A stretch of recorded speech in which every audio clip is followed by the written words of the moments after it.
Joyeuse Pâques les enfants. Joyeuse Pâques aussi aux parents, joyeuse Pâques à toute la famille. J'espère que cette Pâques s'est quand même bien passée en famille, en confinement.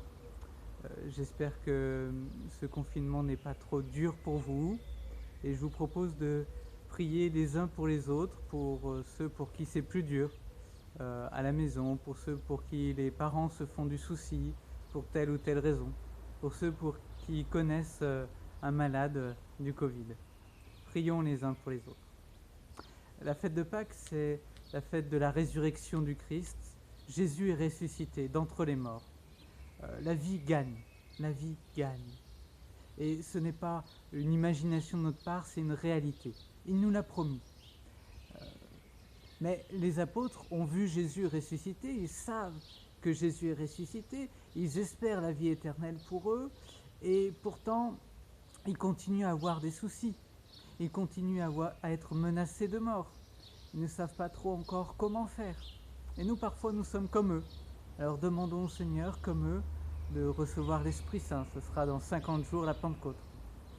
Aujourd'hui, demandons cette grâce, ce cadeau de Dieu, d'avoir cette joie de la résurrection, de la vie qui gagne. Ça demandera peut-être un peu de choix, peut-être de demander cela à Jésus dans la prière.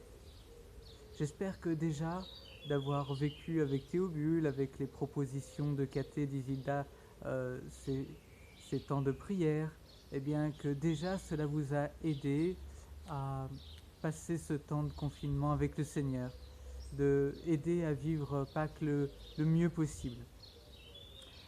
Ce que je vous propose pour marquer, pour se souvenir, pour être sûr que Jésus est vraiment ressuscité et que la vie gagne toujours et que le Seigneur peut nous consoler dans la tristesse, nous aider dans les difficultés, eh bien c'est de planter une graine.